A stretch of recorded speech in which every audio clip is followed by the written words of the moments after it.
오늘 말씀을 보게 되면 사도행전 3장 6절 말씀입니다.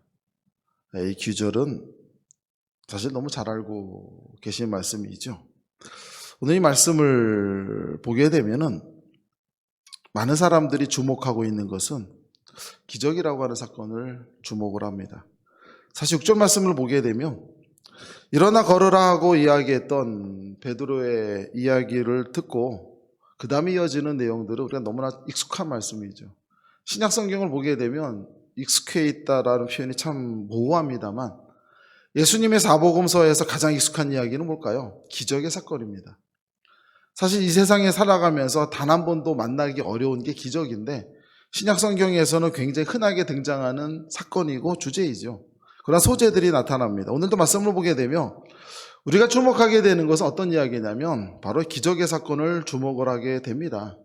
그런데 오늘 우리가 이 말씀을 3장 6절 말씀을 바라보게 되면서 기적의 사건을 저는 오늘 주목하기보다는 이런 제목을 가지고 왔습니다. 주님과 함께 만드는 삶의 이야기다라는 제목입니다.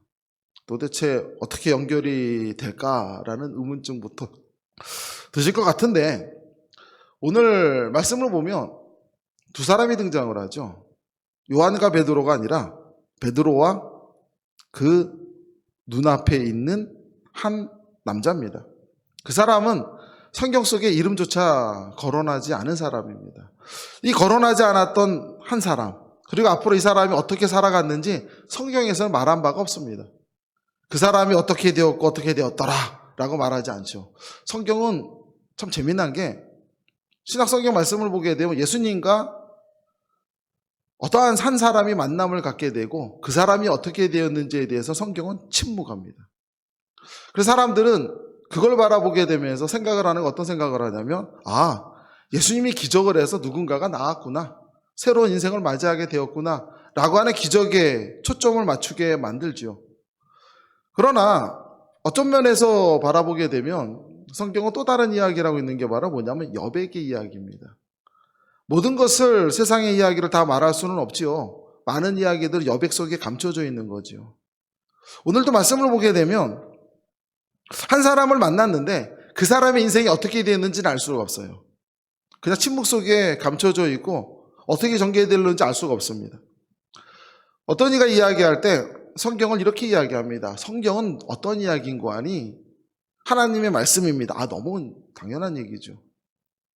성경이 하나님 말씀이다 라고 하는 얘기는 그냥 동호 반복입니다. 성경이 뭡니까? 하나님 말씀입니다. 사복음서 뭡니까? 예수님의 이야기입니다. 이건 아무것도 우리에게 전달되는 게 없죠. 성경은 무엇입니까? 어떤 학자는 이런 얘기합니다. 성경은 하나님 만난 사람들의 삶의 이야기입니다 라고 표현합니다. 좀 더 다가오지요. 왜? 삶이라고 하는 건 역동적이고 멈춰있는 게 아니거든요. 태어나서 죽을 때까지 어떤 일이 일어날는지 아무것도 모릅니다. 그게 삶이거든요. 그러한 이야기가 성경이라는 거예요. 그럼 성경에서 무엇을 기술합니까? 라고 이야기하니 그분도 이렇게 이야기합니다. 삶의 이야기도 어떤 삶인고 하느니 하나님과 만난 한 사람의 삶의 이야기입니다. 좀 더 다가오기 시작하죠. 성경에서 등장하는 사람들이 많이 있습니다. 우리가 너무나 잘 아는 사람들 얘기할 수 있지 않습니까? 떠올리는 한 사람 한 사람은 전부 다 어떤 사람이었냐면 하나님을 만난 사람들이었고 그가 하나님과 만나서 어떻게 인생을 만들어 갔는지에 대해서 말하고 있는 게 성경이라는 거예요. 근데 우리가 우리의 성경이 아는 지식을 한번 떠올려 보십시오. 흔히 말하는 아브라함, 이삭, 야곱, 요셉 좋습니다. 무엇을 떠올려도 상관없어요. 근데 우리가 알고 있는 건 뭐만 알고 있냐면요. 줄거리만 알고 있죠. 사람들이 책을 보게 되면 위인전기를 보고 나서 얘기를 해보라면 줄거리만 열심히 말합니다. 그 깨달은 점을 얘기하면 뭐라 합니까? 저도 누구를 닮아서 훌륭한 사람이 되겠습니다. 사실 어린아이가 얘기하면 마냥 이쁘기만 하지만 어른들만 이렇게 얘기한다면 도대체 책을 뭘로 봤나? 라는 생각이 들게 하죠. 왜? 그것은 줄거리가 중요한 것이 아니라 그 사람이 인생 가운데 속에서 도대체 무엇을 내가 거울로 삼을 수 있는가? 무엇을 내가 바라보면서 삶의 이야기 속에 무엇을 내가 깨달을 수 있는가? 바로 이 얘기거든요. 요셉의 이야기 속에서도 그것을 우리에게 전하고 있는데 우리는 놓치고 있죠. 왜 놓칠까요? 여백이기 때문입니다. 깨달음이라고 하는 건 항상 여백에서 나오거든요. 오늘도 보게 되면 베드로와 한 사람의 만남이 딱 등장을 하거든요. 자, 근데 성경에 대해서 하나만 더 얘기해 보죠. 우리가 인생을 얘기할 때 어느 문화평론가가 이런 얘기합니다. 인생보다 더한 극적인 드라마는 없습니다. 뭐 맞는 얘기잖아요. 드라마를 아무리 잘 써도 사람들이 겪게 되는 인생보다 더한 건 없거든요. 근데 이런 인생에 대해서 어떤 신학자는 또 이렇게도 이야기합니다. 하나님은 당신과 함께 이야기를 쓰고 계시는데, 또 제풀이라고 하는 신학자 이렇게 표현했어요. 성경을 통해서 하나님은 인생을 멋지게 만들어가는 작가라는 것을 보여주고 계시고, 읽고 있는 우리와 함께 그 하나님이 어떻게 우리의 삶을 만들어 가시는지를 성경을 통해서 먼저 보여주신 것이 말씀이랍니다 라고 이야기하는 거거든요. 성도 여러분, 우리 이 생각을 한번 해보면서 오늘 말씀을 한번 생각을 한번 해봤으면 좋겠습니다. 그동안 생각하고 있는 기적의 이야기를 한번 뒤로 물러나들어 보고, 오늘은 이 만남이라고 하는 주제를 한번 바라보고 생각을 한번 해보기를 소망해 봅니다. 성도 여러분, 자, 두 사람이 만났습니다. 한 사람은요, 나면서부터 안진병이 된 자이고, 우리가 말하는 정말로 볼품없는 사람입니다. 연약한 사람이고 그야말로 희망이 없는 그런 사람이 한 사람이 있습니다. 그 사람이 어느 날 성전으로 향해서 가고 있는 베드로와 요한을 보게 됩니다. 그래서 두 사람이 만나게 되죠. 누구와? 베드로와 한 남자의 만남입니다. 이 만남을 통해서 우리가 성경에서 말하고 있지 않지만 정말 강조하고 싶어하는 여백을 한번 보자는 얘기입니다. 이걸 바라보게 되면 이제 베드로가 이 남자를 바라보게 되면서 어떤 걸 생각할까라는 이야기죠. 한 남자가 왔어요. 볼품없는 사람이에요. 희망이 없어요. 소망이 없어요. 베드로는 어땠을까요? 그러한 삶을 산 사람이죠. 그 사람은 인생에 있어서 가장 희망이 없다라고 하는 하층민으로 살면서, 업으로 살면서 소망이 없이 살아봤던 사람이에요. 그의 인생이 소망을 갖지 못하고 희망을 갖지 못했죠. 그렇게 살아갔어요. 많은 사람들이 예수님의 이야기를 듣고 싶어서 막 몰려갈 때 왜 몰려갔을까요? 자기가 원하는 걸 듣기 위해서 몰려가죠. 내가 원하는 것을, 정답을 찾기 위해서 예수님을 찾아갈 때 베드로는 그 자리에 가지 않았습니다. 왜? 그에게는 그 정도의 여유가 없었어요. 삶의 여유가 없었고, 마음의 여유가 없었고, 인생의 여유가 없었기 때문에 예수님이 무리들과 함께 모여서 말씀을 전하는 그 시간에 베드로는 씁쓸하게 옆에서 어떤 걸 했었습니까? 잘 아시죠? 물고기 한 마리 못 잡고 그냥 그물을 거두면서 삶에 대해서 오늘 하루는 또 어떻게 살아가나, 인생이란 무게를 체험하고 있는 그 순간이었거든요. 그에게도 희망이 없었죠. 오늘 바로 자기 앞에 서 있는 한 남자가 있는데 그 사람은 누구였냐면 과거의 자신이었던 거죠. 과거의 자신이었는데 그때 지금 눈앞에 내가 나타났던 거죠. 이 연약하고 소망 없는 사람 앞에 베드로의 자신이 나타납니다. 이 사람이 나타날 때 그는 기적을 행해서 능력을 갖고 있었어요. 마찬가지예요. 베드로가 그렇게 소망 없었을 때 그에게 갑작스럽게 벼락같이 나타났던 사람이 있죠. 누굽니까? 바로 그의 스승이었던 예수님이죠. 예수님은 그 앞에 나타나셨습니다. 그리고 어느 날 그에게 나타나셔서 한 가지 말씀을 던져주셨죠. 바로 무엇입니까? 사람 낚는 어부가 되리라. 성도 여러분, 굉장한 이야기입니다. 예수님은 베드로와 만났을 때 그의 인생에 대해서 얘기해 준 거예요. 앞으로 너는 이런 사람이 될 것이다. 베드로는 그 얘기를 들었을 때 무슨 말인지 모릅니다. 누구처럼? 지금 베드로 앞에 서 있는 이 한 남자처럼. 그렇게 인생이 시작이 되었습니다. 그렇게 인생이 시작이 되었고 성경은 말씀을 통해서 기술하고 있지요. 뭐 일종의 베드로 전기라고 할까요? 베드로 그렇게 예수님 만났습니다. 성경이 말하지 않지만 우리가 이해할 수 있는 말을 한번 해보죠. 그렇게 베드로는 예수님을 만났는데 예수님과 함께하는 생활이 너무나 행복합니다. 굶기도 하고 괴롭기도 하지만 수많은 무리들이 따라다녀요. 예수님과 기적을 행하십니다. 그런데 사람들이 바라보면서 그 옆에 누가 있습니까? 바로 자기가 있었어요. 수제자 베드로가 옆에 있었거든요. 사람들이 손가락 잡으면서 얘기합니다. 저 사람이 누구지? 저 사람은 어부였는데 지금 예수님 수제자가 되었대. 저렇게 수제자가 되어서 예수님과 함께 하신대. 아주 존경스럽습니다. 멋져요. 그러다 보니까 베드로는 어떻게 바뀔까요? 인생이 전환이 일어납니다. 어떤 전환이냐면 욕심이 생기죠. 이제 예수님을 만나서 무엇이 생기냐면 지금까지 나를 몰랐던 사람, 지금까지 나를 알았지만 손가락질했던 사람들, 저 사람이 뭐가 되겠다고 저 베드로 무식한 것이, 이렇게 손가락질했던 사람들을 향해서 무엇을 갖게 됩니까? 두고 봐라. 인간 베드로가 어떤 모습으로 변화되는지 네가 한번 지켜봐라 라고 변할는지도 몰라요. 어쩌면 예수님께서 제자들과 함께 십자가의 길을 걷기 위해서 예루살렘으로 들어갈 때 예수님은 이미 제자들에게 수차례에 걸쳐서 나는 십자가를 짊어지게 될 것이다 라고 이야기했을 때 왜 제자들은 듣지 못했을까? 그들은 모두가 다 자신이 만든 예수님을 쫓았기 때문이죠. 제자 베드로도 자신이 만든 예수님 환상을 쫓았던 거예요. 내가 예수님을 통해서 내 인생이 전환이 일어나고 내가 예수님을 만남으로 해서 잃어버렸던 내 삶을 회복하고 내 소망을 이루고 큰 자가 되고 많은 이들이 나를 따르고 굽신거리고, 환상이죠.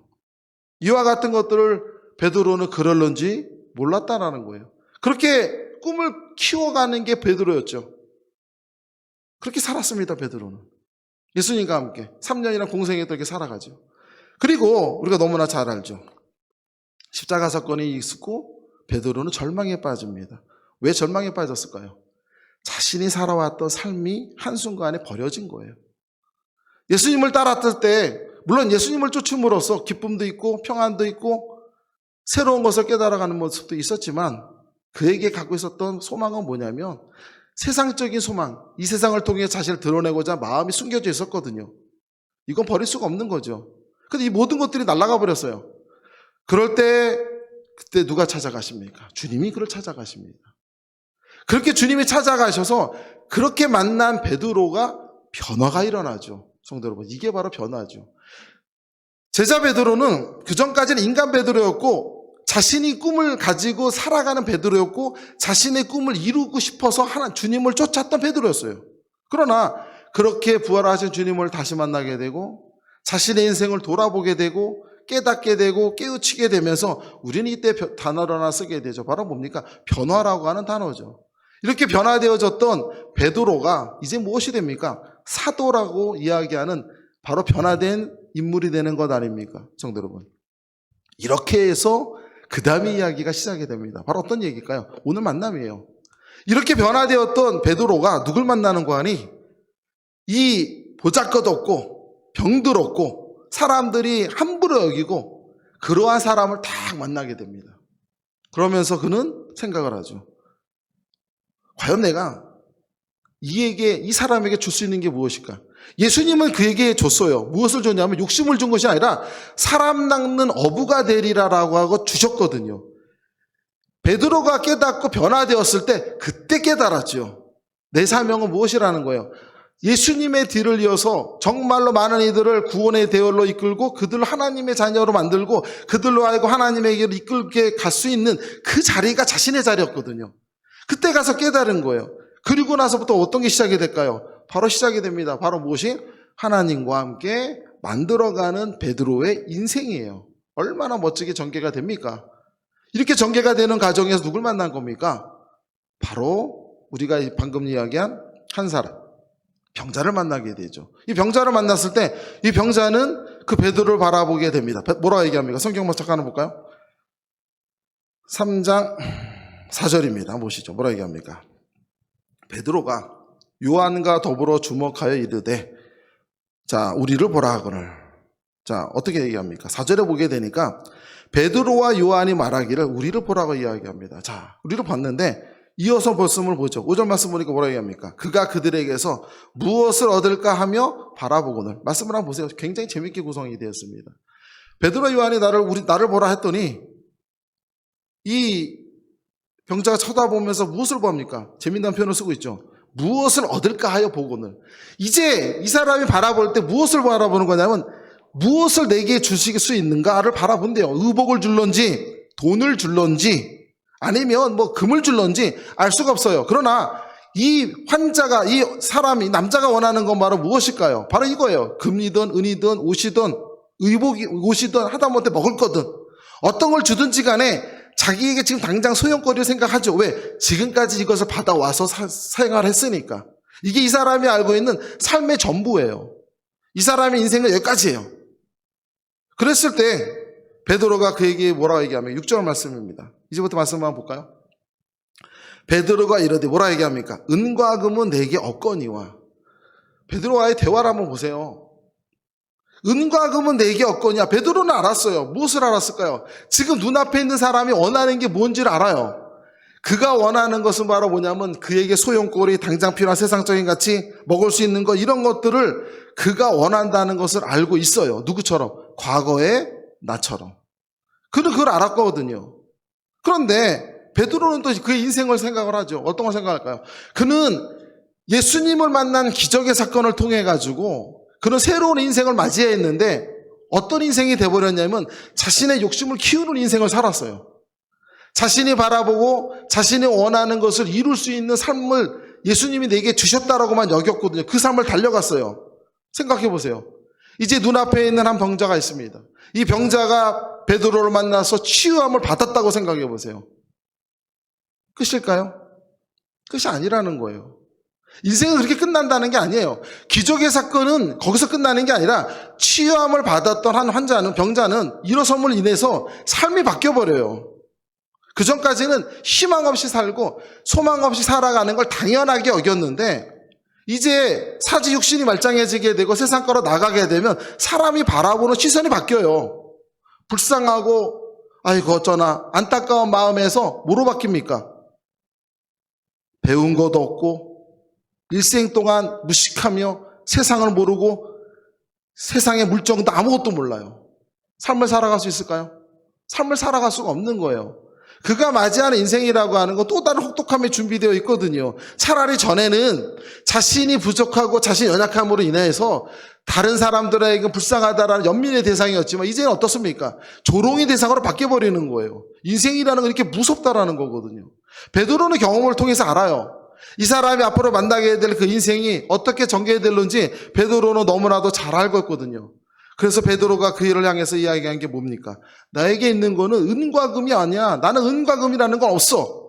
예수님이 내게 사람 낚는 어부라고 나에게 던져준 선물을 받았지만 나는 그것이 무슨 의미인지를 몰랐고 나는 그것이 그저 은과 금이고 내 인생이 뭔가를 획기적으로 변화시킬 수 있는 하나의 큰 축복이라고만 생각했어. 당신도 그럴 거란 얘기죠. 그 다음 말씀을 이어가 보죠. 뭐라 얘기합니까?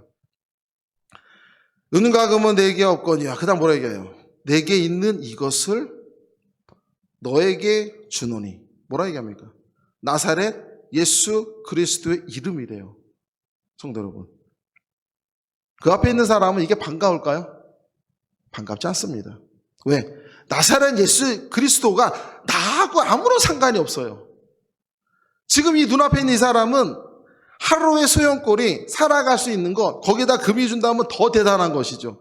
여기까지밖에 바라볼 수 없는 사람이고 인생에 베드로가 그에게 던져주는 것은 바로 무엇이었냐면 나사렛 예수 그리스도의 이름이라는 이야기를 하거든요. 바로 어떤 얘기일까요? 충격적인 얘기예요.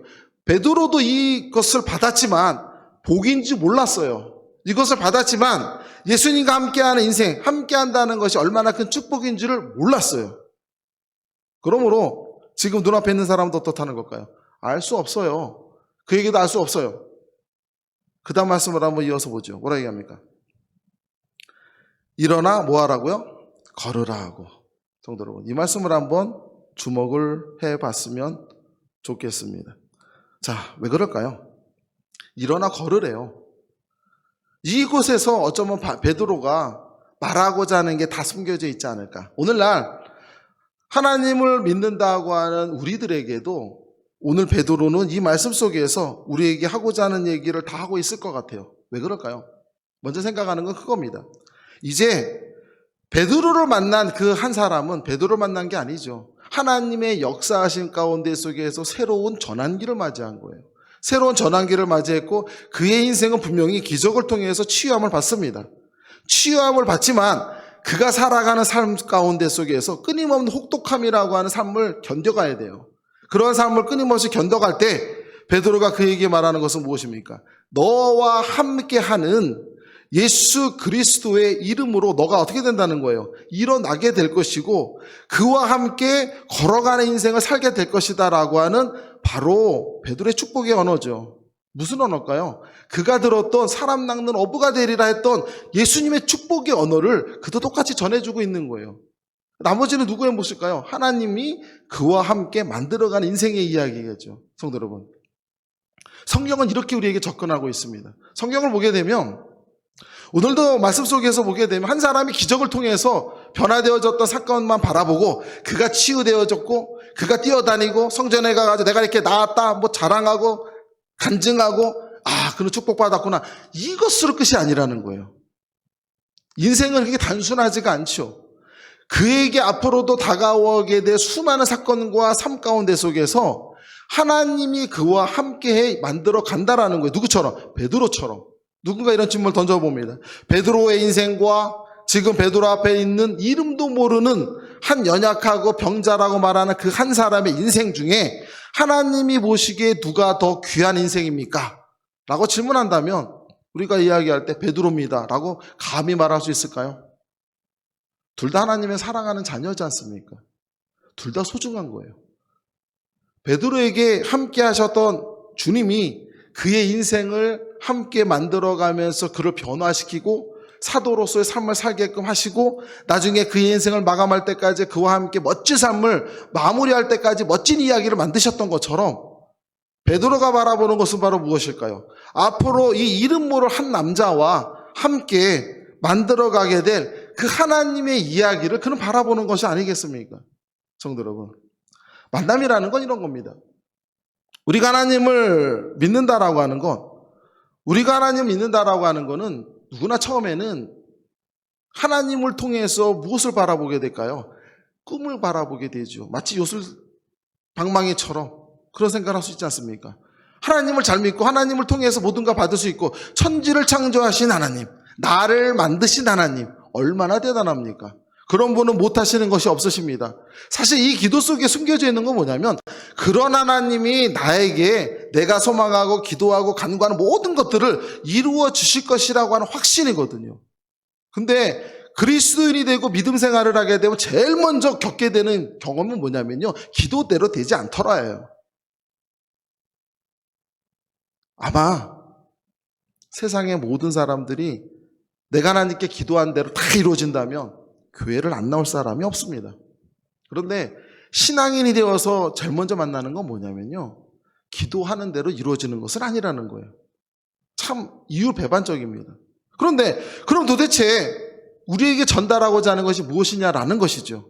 베드로가 이야기합니다. 우리가 예수님을 만나서 새로운 삶을 경험하게 되고 새로운 삶을 깨닫게 되고 알게 되었을 때 우리가 갖는 것은 바로 뭐냐면요, 내 욕심을 갖게 되는 거예요. 베드로도 그랬고, 오늘 지금 베드로를 만났던 이 사람은 그가 치유됨을 보게 되고 달려나가면서 세상의 삶을 바라봅니다. 그러면서 내게 부족한 것이 무엇인지 바라보지요. 다른 사람 인생을 봤더니 결혼을 하고 자녀를 낳고 행복하게 사는 모습을 봐요. 이전에는 그런 것들이 꿈도 못 꿨지만 이제부터 이 사람 욕심이 생겨요. 나에게도 가정이 있었으면 좋겠고, 사랑하는 아내, 자녀들이 있었으면 좋겠고, 집도 있어야 되겠고, 뭣도 있어야 되겠고, 어떨까요? 기도의 제목이 쌓이기 시작해요. 이게 삶이라는 거예요. 앞으로 이는 그 사람은 달려나가 하나님께 기도하고 달라고 수없이 기도하지만 그가 배운 것이 없고 인생에서 아무것도 쌓인 것이 없기 때문에 삶을 통해서 만나는 건 끊임없는 좌절이에요. 이러한 좌절들을 극복해 나가면서 그것을 극복해 나가는 과정 속에서 하나님이 그와 함께하고 만들어가는 인생이라는 게 무엇인지를 그는 깨닫게 된다는 거죠. 베드로가 경험했거든요. 오늘날 우리도 경험하고 있는 거예요, 성도 여러분. 오늘날 우리도 하나님께 기도하고 간구하고 청년들이 인생을 바라볼 때, 저도 그랬습니다만 나이대별로 계획을 짜죠. 그렇게 하십니까? 매달 계획하고 매년 계획하고 몇 살에 뭘 하고 결혼까지 딱딱딱 다 정해놓고, 여자도 없고 남자도 없는데, 그렇죠? 다 정합니다. 그렇게 하고 기도하고 간구합니다. 사실 그대로 되지 않죠. 그러나 우리가 이 가정 속에서 무엇을 깨닫게 될까요? 되고 안 되고의 문제가 아니라 나와 함께 삶을 만들어가는 주님의 흔적을 우리는 발견하게 된다는 거예요. 오늘 베드로가 우리에게 말하고 싶고 지금 그 앞에 있는 한 사람에게 말하고 싶었던 건 바로 뭐냐면요, 당신의 인생은 지금 나와서 펄쩍펄쩍 뛰어다니는 게 기적이 아니라 당신과 함께 예수 그리스도라고 하고 하는 주님이 당신의 삶과 함께 하게 될 것이라는 게 기적이라는 거예요. 이걸 가르쳐주고 오는 거예요. 그런데 아무도 안 듣죠. 그 앞에 있는 사람도 안 듣습니다. 왜? 자기가 받은 축복이 너무 크기 때문에, 병이 났기 때문에 예수님의 이야기는 하나도 안 들어요. 오히려 그 얘기는 뭡니까? 치료됨을 통해서 새로운 삶을 살 수 있다라고 하는 것만 바라봐요. 그러다 보니까 인생은 좌절을 맛볼 수밖에 없는 거죠. 그렇게 살아간다라는 거예요. 그러나 베드로도 압니다. 우리도 분명히 알죠. 베드로도 그랬듯이 그 남자도 그럴 것이고 우리 역시도 주님을 믿는다고 하지만 그와 같은 과정들을 우리도 어떻습니까? 걸어왔다라는 거예요. 그러나 베드로는 한 가지 분명한 걸 또 제시하고 있죠.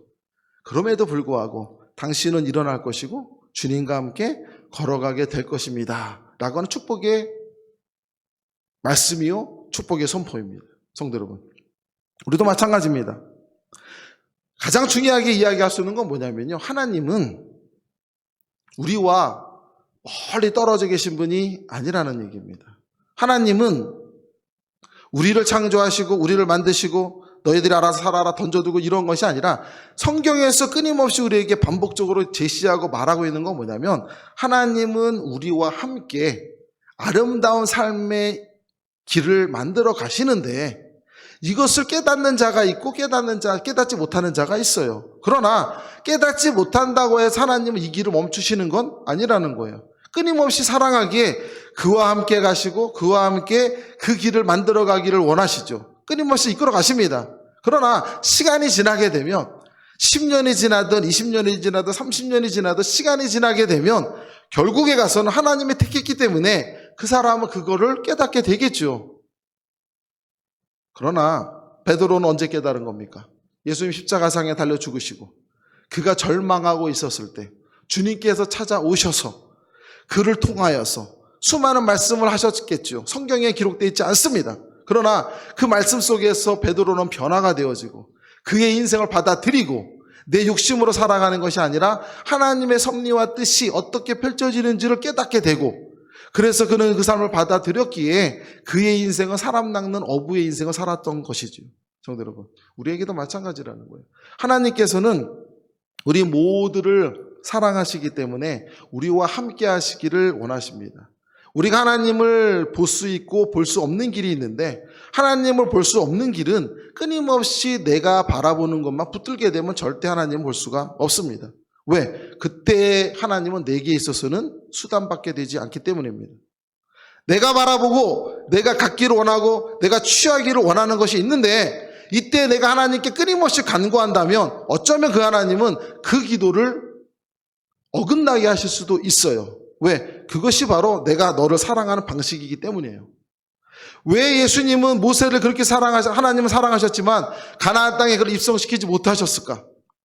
하나님만이 그를 사랑하는 방식인 것처럼, 너의 하나님이 이제 너의 자손의 하나님이 되겠다라는 하나의 결단인 것처럼 우리도 마찬가지라는 거예요. 인생 가운데 속에서 삶을 통해서 하나님은 나와 함께 삶을 만들어간다는 걸 잊어서는 안 됩니다. 우리가 어떤 인생을 만나든지 간에 그 삶 속에서 깨달아야 될 것은 바로 뭐냐면, 내가 지금 이 순간에 내 욕심과 내 생각과 허상을 붙들고 하나님을 바라보고 있다면 우리는 그 길이 어쩌면 잘못될 수도 있습니다. 그러나 그것이 아니라 내가 이 길을 걸어가고 나아갈 때 그래도 하나님이 나와 함께함을 믿고 하나님의 뜻 가운데 속에서 하나씩 둘씩 때에 맞춰 이루어질 수 있다는 걸 받아들이기를 시작한다면 우리의 인생은 새로운 전환점을 맞이하겠죠. 믿음은 이런 겁니다. 믿음은요, 관철이 아닙니다. 우리가 하나님께 믿음을 갖는다라고 하는 건 내가 소망을 가지고 하나님께 울부짖고 때를 쓰고 그래서 뭔가를 취하는 것 아니라는 거예요. 우리의 믿음이라는 건 내가 한 행위에 대한 결과로 받는 게 아니에요. 바울이 끊임없이 이야기한 건 바로 무엇이냐면 바로 이 얘기였어요. 왜 자꾸 하나님을 진실한 마음으로 나가지 못하고 예수님을 통해서 우리 이름이 구원하셨는데 그 하나님을 감사함으로만 나가면 그만이고 감사함으로만 나가면 모든 것이 끝나는데 왜 자꾸 내 욕심을 가지고 가득가득 채우려고만 하니까 어떻다라는 거예요. 행위만 강조한다라는 거예요. 그러니까 바울이 이야기하는 게 뭡니까? 진실함을 가지라는 얘기잖아요. 진실한 마음으로 나가라는 거죠. 오늘 베드로도 그 얘기를 하는 거예요. 자신이 없었던 것이 있었는데 그게 바로 뭐냐면 주님을 만나면서 인생을 가졌는데 그 인생이 내 것인 줄 알았다라는 거예요. 그러나 삶을 살아가면서 깨달았을 때, 변화되었을 때 그가 알았던 건 바로 뭐냐면 예수님이 내게 준 것은 엄청난 축복이었던 거예요. 내가 사람 낚는 어부라고 하는 거 내 인생만이 아니라 다른 사람 인생까지도 구할 수 있는 대단한 축복이었던 거예요. 그러나 그는 세상만 바라봤을 때는 그걸 몰랐던 거예요. 자신이 올라서기만 하려고만 생각했지 나만 드러내려고 했었지 더 큰 축복이 있었다는 걸 몰랐던 거거든요. 성도 여러분, 오늘 우리가 바로 베드로 앞에 있는 바로 한 사람이죠. 우리가 각 한 사람들입니다. 이렇게 우리는 예수님을 만났고 주님을 만났습니다. 우리가 맞이하고 있는 그 주님을 통해서 우리는 어떠한 계획과 어떠한 포부와 어떠한 비전을 가지고 나가고 계십니까? 우리가 기도하면서 간구할 때 주님을 만났기 때문에 그분으로 인하여서 우리가 새로운 비전과 계획을 이루기를 원합니까? 그래도 상관없습니다. 왜? 그렇게 해서 이루어지더라도 우리는 깨달음이 있을 것이고 이루어지지 않는다 할지라도 함께함이 무엇인지를 깨닫게 되겠죠. 성도 여러분, 베드로가 오늘 우리에게 이야기하고 있는 것처럼 우리가 바라보는 것은 한 병자가 그가 치유함을 벗고 일어나서 걸어가는 모습만 기억하지 마시고 그 사람을 향해서 베드로가 남겨진 숨겨진 말, 앞으로 너의 인생은 하나님과 함께 아름다운 삶의 이야기를 만들어 갈 것이다 라고 하는 축복의 언어를 우리가 바라보면서 우리가 올 한 해 동안 나아갈 때 우리에게는 어떠한 삶이 놓여있는지 우리는 알 수가 없습니다. 그 삶의 자리가 어떤 자리가 놓여있든지 간에 우리가 늘 감사함으로 바라보시고 내가 어떠한 자리에 놓여있더라도 이미 하나님께서 함께한다라고 하는 걸 잃어버리지 않는다면 또 잊어버리지 않는다면 그 하나님이 나와 함께 아름다운 삶의 이야기를 만들어 갈 것이라는 걸 기억하면서 올 한 해를 우리 살아갈 수 있는 우리 그러한 귀한 우리 한길교회 성도들 다 되시기를 주님의 이름으로 축원합니다.